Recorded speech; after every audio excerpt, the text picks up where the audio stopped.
अभी तो शुरुआत है। क्वेश्चन नंबर 6 देखिएगा, ये क्या कहता है, कोई कह रहा है अभी 5 क्वेश्चन ही हुए हैं। क्वेश्चंस को फास्ट करना अभी उद्देश्य नहीं है, शुरू के 15-20 क्वेश्चन तो हमें थोड़ा सा आराम से ही करने रुक के, कि एक बार आपके कॉन्सेप्ट भी तो क्लियर होते हुए चलने चाहिए ना, ठीक है ना, नहीं तो मैं आपको सीधा शीट ना दे देती अगर सिर्फ आंसर ही मार्क करने होते तो।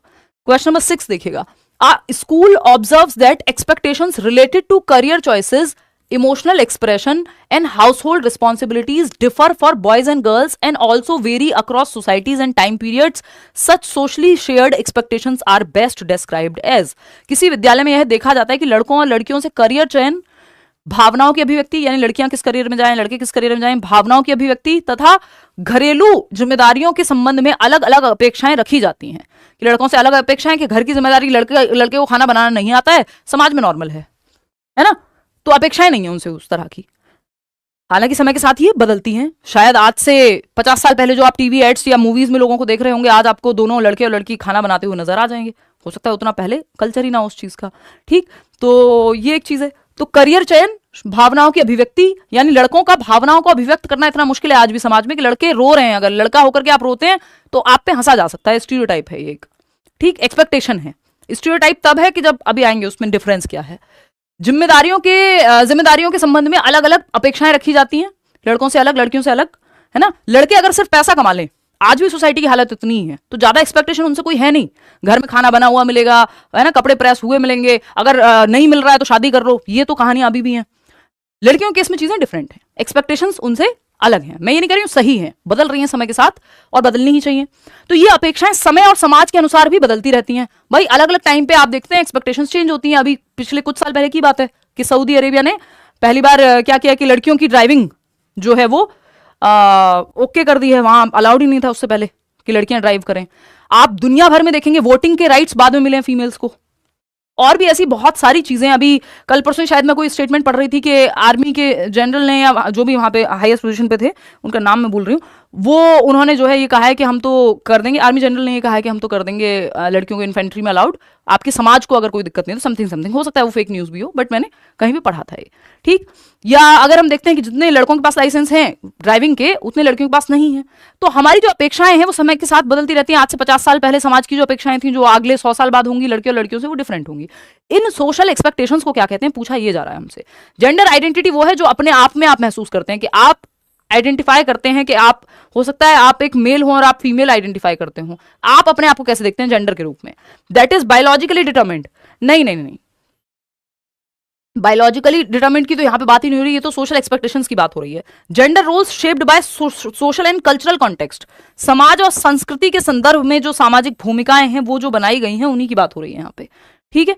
Gender identity fixed at birth, वो भी नहीं है ये। Gender roles that are genetically determined, gender roles genetically determined नहीं होते, जेंडर रोल्स समाज बनाता है।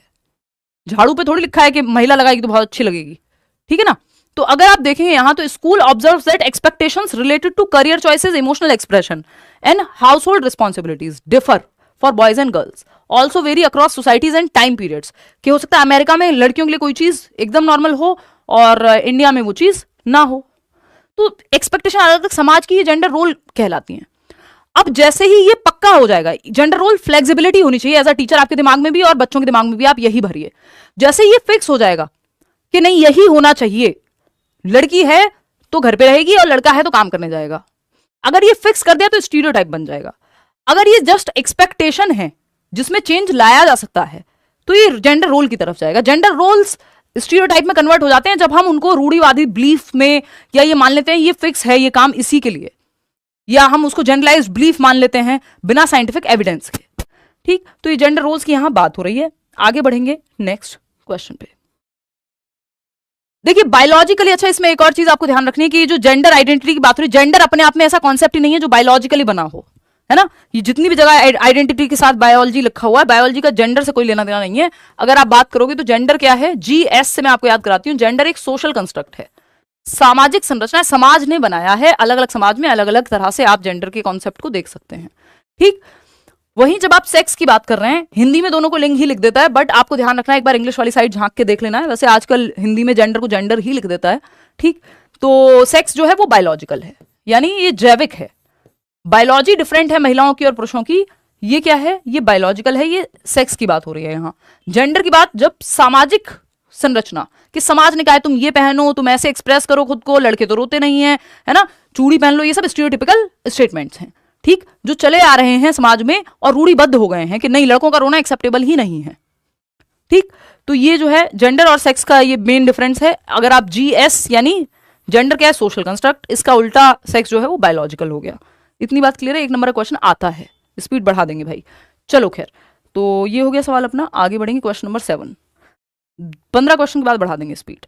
अगर हम देखेंगे ये आपका, अ teacher observes that although learners with autism spectrum disorder ASD show individual differences, many of them become distressed when classroom routines are changed or when tasks are not carried out in a fixed sequence. This behavior most appropriately reflects which of the following. यानी एक teacher ने observe किया कि although learners with autism spectrum disorder, यानी जितने भी बच्चे हैं जहां पे ऑटिज्म है उन बच्चों को, यानी एक कॉमन चीज है ऑटिज्म है बच्चों को, तो ये इंट्रा इंडिविजुअल डिफरेंसेस में आते हैं कि इंडिविजुअल डिफरेंसेस उनमें भी पाए जा रहे हैं, बेशक सेम कंडीशन है, लेकिन ज्यादातर चीज जो सेम मिलती है ज्यादातर बच्चों में जिनको ऑटिज्म है कि वो रूटीन्स अगर चेंज होते हैं तो उनको दिक्कत होती है, फिक्स्ड सीक्वेंस में कोई चीज नहीं होती है तो उनको दिक्कत होती है ना, सोशल कम्युनिकेशन में उनको दिक्कत होती है, बार बार वो चीजों को रिपीट करते हैं, स्टीरियोटिपिकल बिहेवियर जिसको कहते हैं, ये सब चीजें कॉमन है। बेशक इंडिविजुअल डिफरेंसेस ऑटिस्टिक बच्चों में भी होंगे, सारे सेम तो नहीं होंगे, लेकिन फिर भी कुछ कॉमन चीजें होती हैं, इंट्रा ग्रुप डिफरेंसेस कहते हैं इनको, यानी सेम ग्रुप में भी डिफरेंसेस हैं उसमें, लेकिन एक कॉमन बात है कि सबको जो है अगर सीक्वेंस डिस्टर्ब होता है तो दिक्कत होती है बच्चों को, ऑटिस्टिक बच्चों को। तो आप क्या कहना चाहेंगे? 4th ऑप्शन 45% लोग दे रहे हैं। चलिए देखते हैं, advanced imaginative and pretend play skills.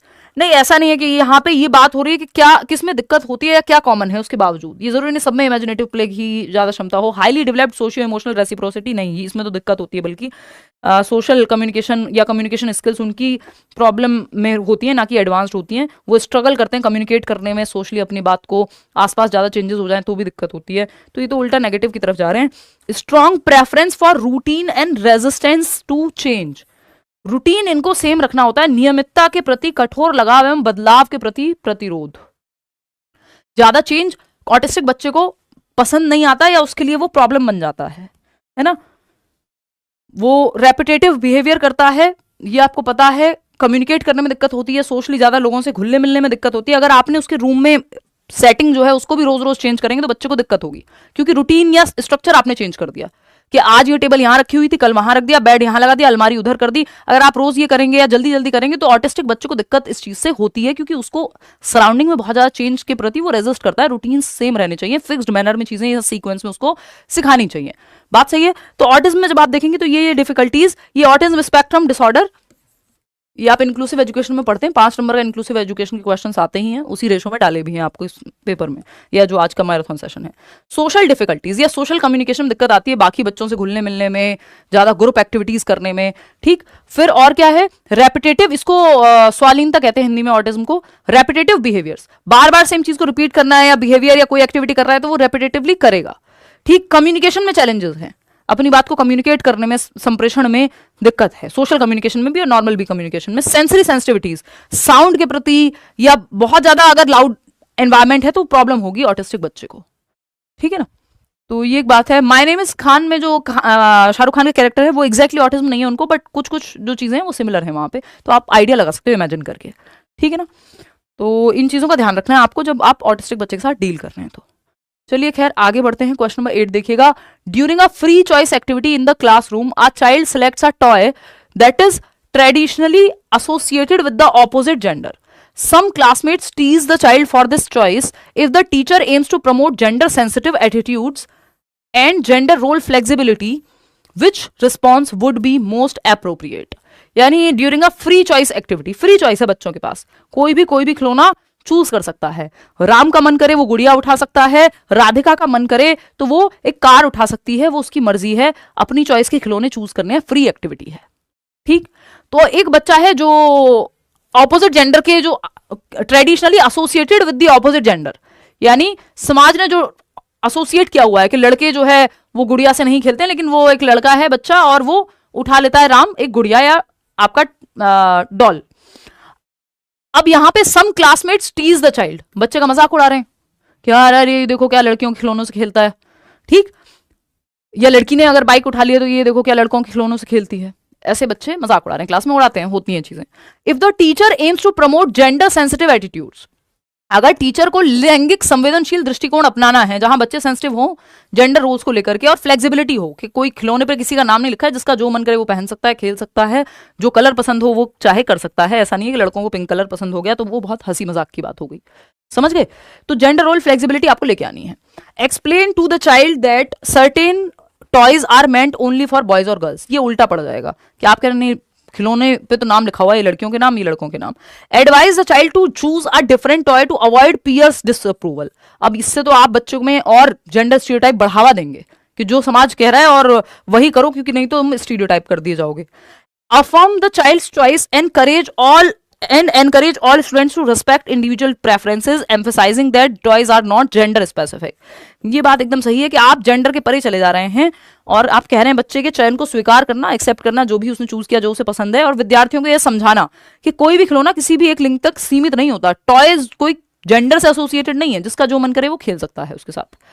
Quietly remove the toy and redirect the child to a more appropriate option, नहीं ये कहना गलत है, ठीक।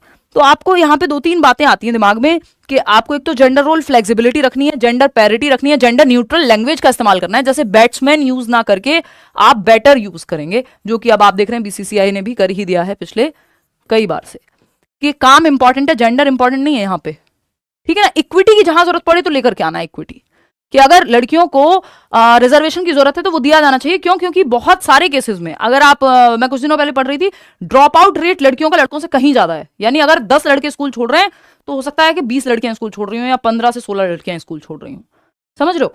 इवन खाना भी, प्रॉपर डाइट भी लड़कियों को कम मिलती है लड़कों के मुकाबले। अब आप कहेंगे ये सब कहाँ हो रहा है, यहीं हो रहा है, इसी धरती पे, इसी देश में भी, ठीक। तो बैट्समैन बेटर, और दुनिया में भी बैट्समैन जेंडर स्पेसिफिक या जेंडर स्टीरियोटाइपिंग लैंग्वेज यूज करने की बजाय आपको जेंडर फ्री या जेंडर न्यूट्रल लैंग्वेज यूज करनी है, जिसमें जेंडर का कोई रोल ना हो। कैमरा मैन यूज करने की जगह आप कैमरा पर्सन यूज करेंगे। ये आता हुआ सवाल है जो जमानों से आता रहा है, क्योंकि कैमरा के पीछे कौन है इससे आपको क्या फर्क पड़ना चाहिए, वो कैमरा पर्सन मैटर है, यानी काम इंपॉर्टेंट है यहाँ पे, ये इंपॉर्टेंट नहीं है कर कौन रहा है वो काम, है ना। जैसे प्रिंसिपल है तो प्रिंसिपल को महिला और पुरुष में से कोई भी हो सकता है, ठीक। तो ये एक बात है। एनीवे, तो जेंडर न्यूट्रल लैंग्वेज यूज करनी है, जेंडर सेंसिटिव होना है, और जेंडर रोल फ्लेक्सिबिलिटी पे फोकस करना है, स्टीरियोटाइप पे नहीं। जो भूमिकाएं एक्सपेक्ट कर रहा है समाज वो जेंडर रोल है। जब वो भूमिकाएं ये हो जाए, एक्सपेक्टेशन की बजाय वो थोपने लग जाएं, तो वो स्टीरियोटाइप है कि यही होगा, यही चला आ रहा है ना, तो वो गलत हो जाएगा, ठीक। तो गलत कोई जेंडर रोल भी कोई बहुत बढ़िया नहीं होते, बट उनमें फ्लेक्सिबिलिटी होनी चाहिए कि ठीक है जिसका जब मन किया दोनों में से कोई भी खाना बना सकता है, ठीक। एनीवे, आते हैं आगे बढ़ते हैं, और ये आपका हो गया क्वेश्चन नंबर 9। चलते हैं।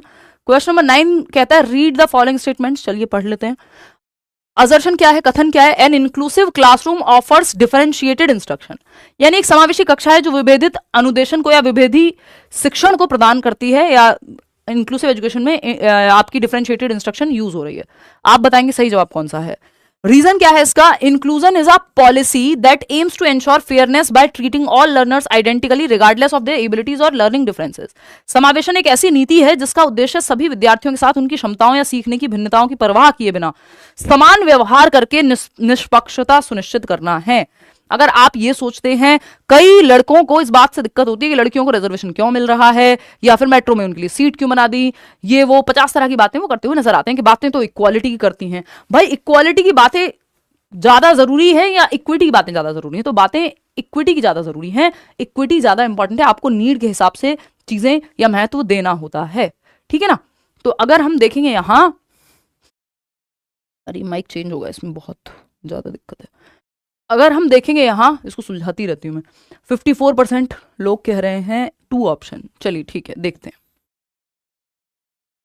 कैसे कैसे आपको ठीक लग रहा है। ये गलत जवाब दे रहे हो आप लोग, हो ही नहीं सकता ना यार, फंस गए आप इसमें क्वेश्चन में। An inclusive classroom offers differentiated instruction, यानी एक समावेशी कक्षा विभेदित शिक्षण प्रदान करती है। देखिए विभेदित शिक्षण से इसका मतलब ये नहीं है कि कोई भेदभाव हो रहा है बच्चों के साथ। आपको ये टर्म पता होना चाहिए, डिफरेंशिएटेड इंस्ट्रक्शन लिखा हुआ है अगर इंग्लिश में, इसका मतलब है कि नीड के हिसाब से अलग अलग टीचिंग मेथड, टीचिंग के एग्जाम्पल्स और आपका एटीट्यूड, आपके बच्चों की नीड को समझा जा रहा है, उसके हिसाब से आप मेथड को, पॉलिसी को, सिस्टम को चेंज कर रहे हो, है ना। वेरिंग लेवल ऑफ डिफिकल्टी पे पढ़ा रहे हो, यानी वो बच्चा जो धीमे सीखता है उसके लिए भी एग्जाम्पल दे रहे हो, जो बच्चा गिफ्टेड है उसके लिए भी, तो आप मेथड में परिवर्तन कर रहे हो बच्चे की नीड के हिसाब से। This is good. यूनिफॉर्म होनी नहीं चाहिए इंस्ट्रक्शन, डिफरेंशिएटेड ही होनी चाहिए।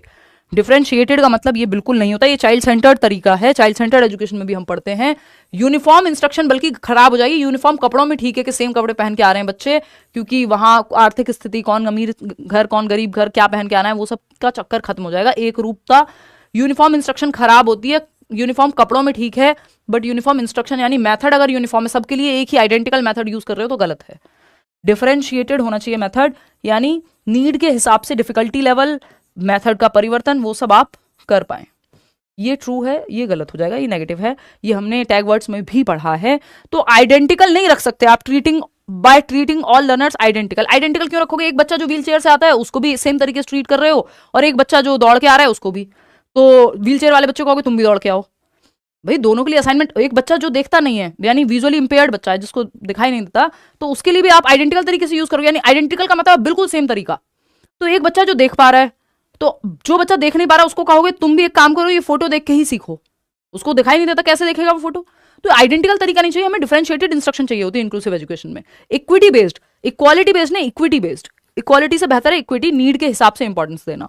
Both A and R are true and R is the correct explanation of A. ये कहना एकदम वाहियात बात हो जाएगी जो आप लोग कह रहे हैं खुश होकर के। समझ रहे हो? ये कैसे सही है आप ये बता दो मुझे। ये ए तो सही है, चलो ए तो सही है, ठीक। आर कैसे सही है? Inclusion is a policy that aims to ensure fairness. ये शब्दों में फंस गए हो आप। टू एंश्योर फेयरनेस, फेयरनेस ठीक है, इक्विटी की बात हो रही है, चलो ठीक है। Bye treating all learners identically, ना मुन्ना ना, ये आइडेंटिकली नहीं, equity based, regardless of their abilities और लर्निंग डिफरेंसेस। एक बच्चा जिसको डिसलेक्सिया, उसको भी आप कह रहे हो तुम भी पढ़ाई पे ध्यान दो, तुम भी पढ़ो अच्छे से, जैसे बाकी दूसरा बच्चा फ्लुएंसी से पढ़ रहा है तुम भी तेजी से पढ़ो। और एक बच्चा है जिसको डिस्ग्राफिया है, उसको तुम कहो बाकी बच्चों जैसा सुंदर सुंदर लिखो, तुम्हारी राइटिंग पढ़ाई में क्यों नहीं आ रही, पढ़ क्यों नहीं पा रहे हैं हम। तो आप सेम या आइडेंटिकल ट्रीटमेंट नहीं दे सकते हो। आपको डिफरेंशिएटेड इंस्ट्रक्शन का मतलब ये है बच्चे की एटीट्यूड, उसकी क्षमता के हिसाब से आप अपने इंस्ट्रक्शन में, अपने मेथड में चेंज करेंगे। मेथड आइडेंटिकल नहीं हो सकता, मेथड यूनिफॉर्म या स्टैंडर्ड नहीं हो सकता, मेथड में चेंजेस चाहिए, डिफरेंशिएटेड इंस्ट्रक्शन चाहिए। A is true but R is false. बात सही है कि नहीं? क्लियर है? क्वेश्चन से पहले बोल मत दो भाई। A is true but R is false, तो ए तो सही है, आर फॉल्स है। क्वेश्चन नंबर 10 देखिएगा। A teacher notices that some learners in the classroom are easily distracted. कुछ बच्चे हैं जो जल्दी से डिस्ट्रैक्ट हो जाते हैं, कुछ भी इधर उधर होता है वो इधर उधर उनका ध्यान भटक जाता है, ज्यादा देर टॉपिक पे टिक नहीं पाते। फाइंड इट, आप में से भी कुछ लोग होंगे, find it difficult to sustain attention on lengthy task. अगर टास्क लेंदी है, जैसे 50 क्वेश्चन है, अब वो 10 क्वेश्चन में कहेंगे यार अब नहीं हो रहा है ना, पेपर में पता नहीं कैसे 150 क्वेश्चन करके आएंगे फिर, है ना। ये लेकिन ये जरूरी नहीं है कि जो इसमें डिसऑर्डर की एक बात हुई है वो आपको हो, ये हो सकता है आपका आलस हो। जिसको डिसऑर्डर है उसकी तो कहानी अलग है, यहां पे क्वेश्चन बात किसी और बारे में कर रहा है। मैं तो आपको इन जनरल कह रही हूं आपकी मोटिवेशन के लिए कि एक बार में 50 क्वेश्चन नहीं कर पा रहे हैं, हम 150 कैसे करेंगे पेपर में। तो धीरे धीरे अटेंशन स्पैन पे ध्यान देना है, ठीक। तो अगर हम देखेंगे, एक शिक्षक यह पाता है कि कक्षा में कुछ विद्यार्थी बार बार ध्यान भटकाते हैं, यानी भटक जाता है उनका ध्यान, भटकाते नहीं है, भटक जाता है उनका ध्यान, ठीक है, दूसरों का ध्यान नहीं, अपना ही ध्यान भटक जा रहा है उनका। लंबे कार्यों को पूरा करने में कठिनाई महसूस करते हैं, लेंदी काम में, और निर्देशों पर बने रहना उनके लिए चुनौतीपूर्ण है। यदि शिक्षक एडीएचडी से जूझ रहे विद्यार्थियों की सहायता करना चाहता है तो उन्हें निम्नलिखित में से किस अभ्यास से बचना चाहिए? देखिए यहां पे बात एडीएचडी वाले बच्चे की हो रही है। जब मैं बात कर रही हूं तो आपके आलस की बात कर रही हूं, एडीएचडी की बात नहीं कर रही हूं। अगर एडीएचडी है किसी को तो बात अलग है, ठीक। तो breaking task into small easily manageable steps. आप क्वेश्चन ध्यान से क्यों नहीं पढ़ते हो सरकार? अगर सवाल सही नहीं पढ़ोगे जवाब गलत हो ही जाएगा, जैसा कि आपने यहां भी किया है अभी, है ना। बात हो रही है which of the following practices should the teacher avoid. ये लास्ट वर्ड क्यों नहीं पढ़ा? हो गया जवाब गलत। ये अगर अडॉप्ट करने की बात होती या अडेप्ट करने की बात होती, कौन से मेथड को अपनाए टीचर, तब आप कहते कि हाँ एडीएचडी वाले बच्चे के लिए पार्ट्स को छोटे छोटे टुकड़ों में बांट दो, कि 1 घंटे का काम डायरेक्ट मत दो, 20-20 मिनट 5-5 मिनट के आपको स्लॉट्स बना लो, कि जिनसे 8 घंटे नहीं पढ़ा जाता, भाई 2-2 घंटे के 4 स्लॉट में पढ़ लो। It's like that only. तो आप पार्ट्स में बांट दो, लेकिन बात हो रही है क्या नहीं करना है, तो जो गलत है वही सही होगा यहाँ पे। Creating unnecessary noise and environmental distractions, ये सही है कि आप कक्षा में अनावश्यक शोर व ध्यान भटकाने वाले तत्वों को बढ़ावा नहीं देंगे। कि आपकी क्लास में इतना डिस्ट्रैक्शन है, हर टाइम इतना शोर शराबा है, बहुत शोर है, ऐसी क्लासरूम ऐसी है जहां पे बाहर डीजे ही बजता रहता है, तो बच्चा कहां से ध्यान लगाएगा जिसको पहले अटेंशन डेफिसिट है। ये वो वाली बात नहीं है कि पढ़ने वाले कहीं भी पढ़ लेते हैं और एक बच्चे का फोटो दिखा रहे हैं आपके, वो वूम्ब में पढ़ रहा है, गर्भ में, वो एक अलग कहानी है। वो वाले की बात नहीं हो रही है। आपको हर बच्चे को ध्यान में रखना है। अगर किसी की अटेंशन में पहले ही प्रॉब्लम है तो आप उसके अराउंड शोर शराबा रखेंगे तो दिक्कत हो जाएगी, है ना, एक जगह पे ध्यान टिकाना मुश्किल हो जाएगा। Creating unnecessary noise and environmental distraction, ये नहीं करना है, इसको अवॉइड करना है। तो जो नहीं करना है एडीएचडी वाले के लिए वो चीज सही होगी, जो गलत है वही सही है क्योंकि पूछा ही गलत है, ठीक है ना। Allowing flexibility in curricular materials and instructions, ये बात सही है कि पाठ्य सामग्री में, निर्देशों में लचीलापन, एक तरीका नहीं तो दूसरे तरीके से सीख ले बच्चा। Breaking task into small easily manageable steps, ये तो बेस्ट तरीका होता है कि आप टास्क को तोड़ दें छोटे टुकड़ों में, टाइम स्लॉट्स में। यूजिंग मल्टी सेंसरी मटीरियल्स, ये भी ठीक है। फर्स्ट ऑप्शन है जिसको अवॉइड करना है, बाकी सारे ठीक हैं। एडीएचडी में और अगर आप वो देखेंगे, एडीएचडी की फुल फॉर्म है attention deficit hyper activity disorder, यानी बच्चे की अटेंशन में न्यूनता है, अवधान न्यूनता बोलते हैं इसको, अटेंशन डेफिसिट, यानी ज्यादा देर तक वो एक जगह पे ध्यान लगा करके नहीं बैठ पाता। आजकल तो बहुत सारे लोगों की अटेंशन में डेफिसिट है, इसका मतलब ये नहीं कि सबको एडीएचडी हो गया, वो आपके अपने कर्म है, यहाँ पे तो आपका कोई रोल नहीं होता। एडीएचडी डेवलपमेंटल डिसऑर्डर में आ जाता है तो बाय डिफॉल्ट हो सकता है आपको हो। तो वो अगर आप रील देख देख के अपने अटेंशन स्पैन की बैंड बजा चुके हैं कि अब आपसे 2 घंटे का लेक्चर देखा नहीं जाता, तो वो आपके अपने स्वयं के कर्म में, उनको आप ठीक कर लीजिए। धीरे धीरे मेडिटेट करके छोटे छोटे टास्क से अपना 2 घंटे 1 घंटे 25 मिनट का टाइमर लगा लगा करके पढ़िए, 5 मिनट का ब्रेक ले लीजिए।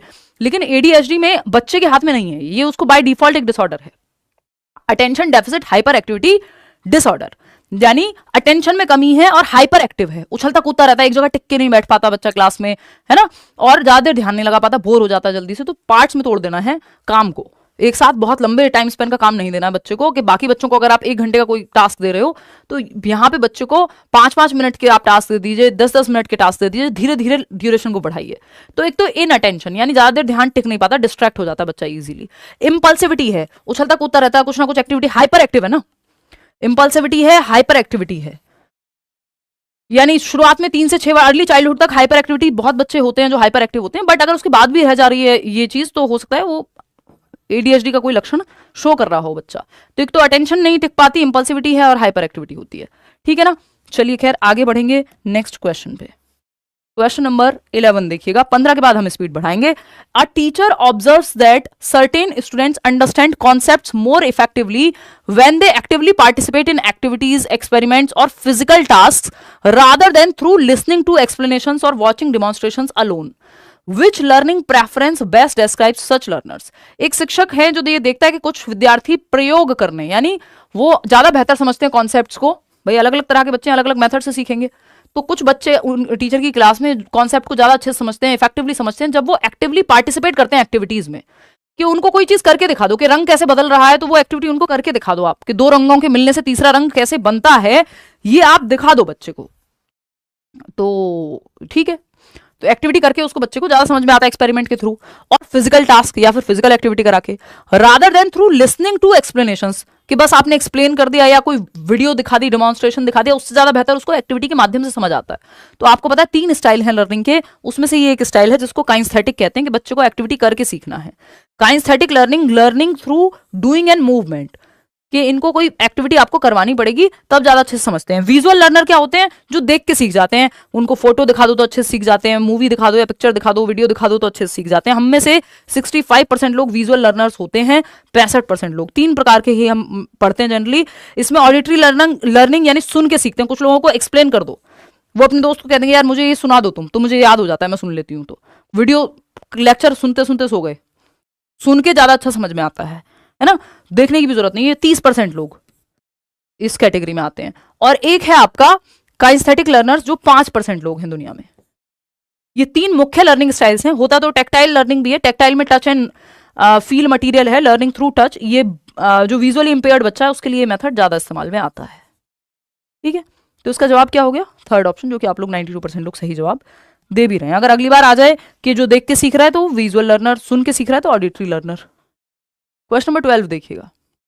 क्वेश्चन नंबर 12 क्या कहता है? A teacher in an inclusive class wants to ensure that learners with visual impairments can independently access digital content and participate effectively in classroom activities. यानी बच्चे जो हैं वो विजुअल इंपेयरमेंट्स के साथ, जिनको विजुअली देखने में दिक्कत है, बच्चे को जो दृष्टि बाधित बच्चे हैं, वो स्वतंत्र रूप से डिजिटल कंटेंट को एक्सेस कर सकें कि एनआईएस की मान लो वेबसाइट पे कुछ है या कोई पीडीएफ है, कोई वीडियो है, ऑडियो है, तो बच्चा जो देखने में जिसको दिक्कत है वो ये सब सुनने तक या उस कंटेंट को एक्सेस कर पाए. Which of the following tools are primarily used to support learner with visual difficulties? एक बच्चा जिसको देखने में समस्या है, दृष्टि बाधित बच्चे को सिखाने के लिए सही उपकरण का प्रयोग कौन सा होगा, कौन सा सही तरीका है विजुअली इंपेयर्ड बच्चे के साथ डील करने के लिए? आपको फटाक से जवाब देना है. ऑल्टरनेटिव कंप्यूटर इनपुट डिवाइसेस, यानी वैकल्पिक कंप्यूटर इनपुट उपकरण. हाँ, आप दे सकते हैं. बहुत सारे कंप्यूटर इनपुट्स होंगे, जो कई सारे सॉफ्टवेयर आते हैं जो स्क्रीन पे लिखा है उसको पढ़ के बता देते हैं. ये सही है. Braille embossers and Braille displays. Braille लिपि जो है विजुअली इंपेयर्ड बच्चे के लिए होती है. लुई ब्रेल ने बनाई थी. उनको या बचपन में एक एक्सीडेंट हो गया था तो वो देख नहीं पा रहे थे. 6 डॉट बेस्ड होती है और आप छू करके, टच एंड फील करके, आप टेक्टाइल मटेरियल बेस्ड है. आप ब्रेल लिपि की प्रॉपर जो है वोकैबुलरी है, ब्रेल लिपि आप सीख सकते हैं. विजुअली इंपेयर्ड बच्चे के लिए बहुत काम की है.